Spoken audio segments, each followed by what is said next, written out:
Hello viewers, graphics স্কুলের পক্ষ থেকে আবারও সবাইকে স্বাগতম। আমি আব্দুল্লাহ রুহানি আছি আপনাদের সাথে।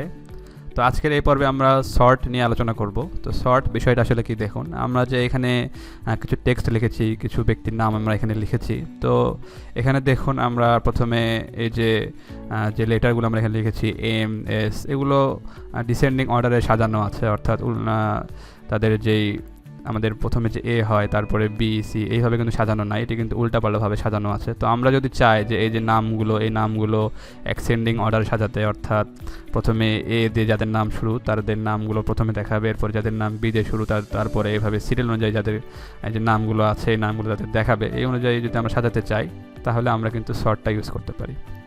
তো দেখুন, শর্ট ইউজ করার জন্য আমাদের যেটি করতে হবে সেটি হচ্ছে প্রথমে আমাদের এই টেক্সটগুলোকে সিলেক্ট করতে হবে। করার পরে আমরা জাস্ট এখান থেকে দেখুন প্যারাগ্রাফ থেকে যদি আমরা এই শর্ট এখানে একটা ক্লিক করি, দেখুন ক্লিক করার পরে কিন্তু আমাদের সামনে এই ধরনের একটি অপশন আসবে। এখানে দেখুন শর্ট বাই, আমরা যদি এই ড্রপ ডাউনে একটা ক্লিক করি, এখানে প্যারাগ্রাফ, হেডিং এবং ফিল্ড। আমাদের এখানে যদি কোনো প্যারাগ্রাফের পরিবর্তে যদি এখানে কোনো হেডিং থাকতো তাহলে আমরা সেটি হেডিং সিলেক্ট করতাম।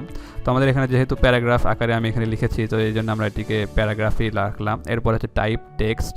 আমাদের এখানে শুধু টেক্সট আছে, কোনো নাম্বার বা কোনো ভ্যালু বা সংখ্যা নাই আমাদের এখানে, যার কারণে আমরা এখান থেকে টেক্সট সিলেক্ট করব। যদি আমাদের এখানে টেক্সটের পরিবর্তে নাম্বার থাকতো সেক্ষেত্রে আমরা এখান থেকে নাম্বার সিলেক্ট করতাম। এরপরে যদি ডেট থাকতো, তো ডেট ফরম্যাটটি থাকলে আমরা এখান থেকে ডেট ফরম্যাট করে দিতাম, তাহলে সেটি শুধু ওই যে ডেট ফরম্যাট যেগুলো থাকবে সেগুলোকে অ্যাসেন্ডিং এবং ডিসেন্ডিং অর্ডারে সাজাবে।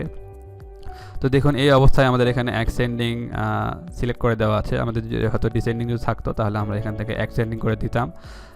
করে দেওয়ার পর আমরা যদি এখান থেকে জাস্ট ওকে করে দিই, দেখুন সঙ্গে সঙ্গে দেখতে পাচ্ছি যে আমাদের যে অ্যাসেন্ডিং অর্ডার সেটি কিন্তু সাজিয়ে নিয়েছে। প্রথমে যাদের নাম এ দিয়ে শুরু তাদের নাম সবার আগে দেখাচ্ছে, এরপরে বি, যেহেতু বি তে কোনো নাম নাই সেই জন্য বি স্কিপ করেছে, সি নাই, ডি নাই, ই নাই এবং এফ। এরপরে যেহেতু এফ আছে এই জন্য সে এফ এর দিয়ে যে নামটি শুরু সেই নামটা কিন্তু এখানে শো করতেছে। এরপরে এফ এর পরে এম এস, এইভাবে কিন্তু নামগুলো সে কিন্তু অ্যাসেন্ডিং অর্ডারে সাজিয়ে নিয়েছে। সেমভাবে আমরা সংখ্যার ক্ষেত্রেও আমরা একইভাবে অ্যাসেন্ডিং থেকে ডিসেন্ডিং আমরা করে নিতে পারি। দেখুন আমি যদি এখানে সাপোজ আমরা এখানে লিখি 1, আমরা এন্টার দিই 5 6 4 3 2 10, এভাবে আমরা যদি অনেকগুলো নাম্বার এভাবে লিখি, তো এগুলো কিন্তু কোনো অর্ডারে কিন্তু সাজানো নাই। এটি কিন্তু আমরা এই যে আমরা শর্টের মাধ্যমে কিন্তু এই অর্ডারটাকে কিন্তু সুন্দর করে সাজায় নিতে পারি। দেখুন সেটি কীভাবে, আমরা জাস্ট এই যে টেক্সটটিকে সিলেক্ট করব, করার পরে এখান থেকে শর্টে আবার ক্লিক করব,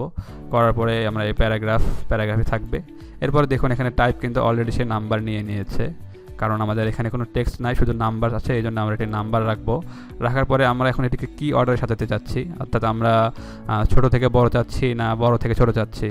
তো আমরা এখানে অ্যাসেন্ডিং অর্ডারে যদি রাখার পরে যদি ওকে করে দিই তাহলে দেখতে পাচ্ছি যে আমাদের এই যে নাম্বারগুলো ছিল সেটি কিন্তু একটি অর্ডারে সে সাজিয়ে নিয়েছে। প্রথমে 1, এরপরে 2 3 4 5 6, এভাবে ছোট থেকে কিন্তু বড়োর দিকে কিন্তু সে চলে আসছে। আবার যদি আমরা এটিকে সিলেক্ট করি, এভাবে সিলেক্ট করার পরে যদি আমরা আবার যদি শর্টে যাওয়ার পরে এখান থেকে জাস্ট আমরা যদি ডিসেন্ডিং করে দিই তাহলে কি হয়, দেখুন আমরা জাস্ট ওকে করে দিলাম। দেখুন ডিসেন্ডিং করে দেওয়ার সঙ্গে সঙ্গে দেখতে পাচ্ছি যে প্রথমে যে বড় যে ভ্যালুগুলো সেই বড় ভ্যালুগুলো কিন্তু উপরে চলে আসছে, এরপরে 6 5 4 3 2 1, এইভাবে কিন্তু বড় থেকে ছোটোর দিকে কিন্তু এইভাবে চলে আসছে।